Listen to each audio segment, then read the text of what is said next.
Jock Sykes, and I'm going to be talking to you today about visual editing and what I mean by that and how I do it.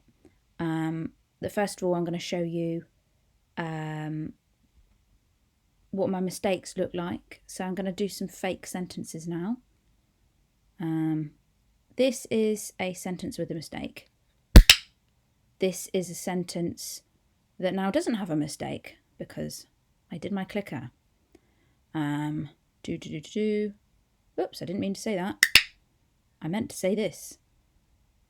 Right, so I'm using a clicker which I got for a couple of pound off eBay, and at the end of recording I can say, like, look, that's obviously that bit there, because you can tell by the shape of the waveform that is this is. So I highlight the bit that I don't want, and I'm holding down Z, which I don't know will make it a cleaner cut, and I'm pressing the backspace on my laptop keyboard. Oops, I meant to say. And I'm like, okay, well, that's obviously that flub. And when I do it, I don't really listen to much of it at all, because I can just tell by the shape of the waveform what I'm trying to get rid of. It's kind of like obvious to me what goes where.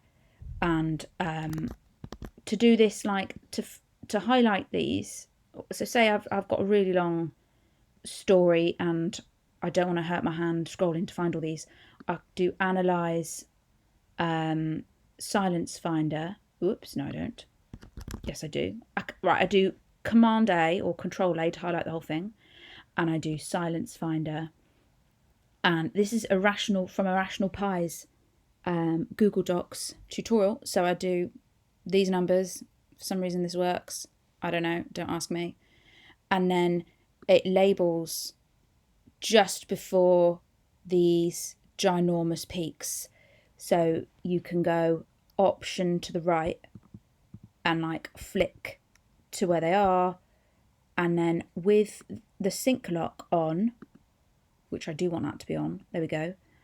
If I delete that there, press Z, press backspace, it gets sort of the label, everything joins up, and I'm like, right, that's that bit there, do.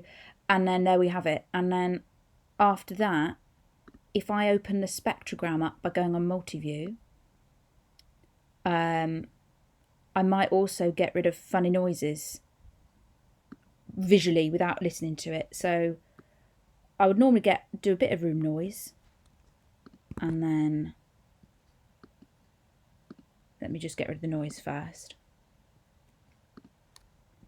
And I'm like, oh well, we know this is probably some sort of mouth noise or some sort of weird click, and you can just listen to it, be like, no, you know it's not a word, because on the waveform up here, you know, there's no word in existence that only takes that much time up. So I'm gonna highlight most of that bit there, and I'm gonna do Y, which is a hotkey I set up, and I'm actually doing spectral edit. I'm doing spectral delete is Y, and spectral edit multi-tool kind of fades the thingy. So maybe, like, I don't delete my breaths because I do breathe, but you know, if you want to do the multi-tool, it kind of gets rid of some of it. I don't know, I don't use that very often. But yeah, if you're like, wow, that was my stomach rumbling there, or whatever, or you might want to paste over like a motorbike whining past. This is my cat coming in, a bell she is making. Maybe this would be a good example. Okay, she stopped making noise now. Well, that's typical. So here's my fan. And she's jingling again. Let me see if I can. Right. Come on, darling, make your bell noise. Okay. So these lines going like this must be my cat, because the only noise at the moment is my fan and my voice. So let's just do a bit of noise reduction on that so I can see what I'm doing. Oh my gosh. My cat. Sit down, baby girl. So this here is my cat's bell.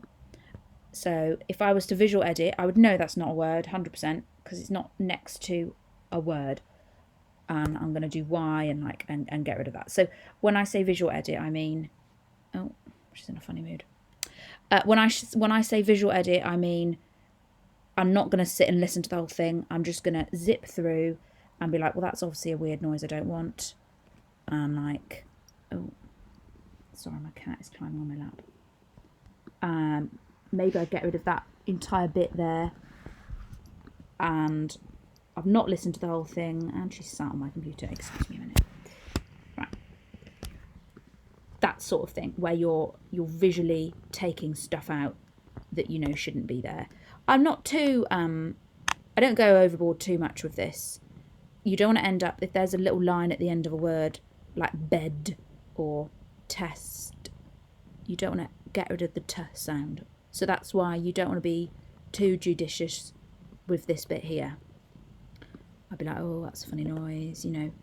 I don't spend all night doing this, but that's just kind of an example of how I use the spectrogram down here to inform me of what funny noises there are that I'm like, oh, that's a funny glottal sound at the back of my throat. Ditch him as well. And there you have it. I hope that's been helpful. Let me know if you get stuck, and I'll do what I can to help. Okay.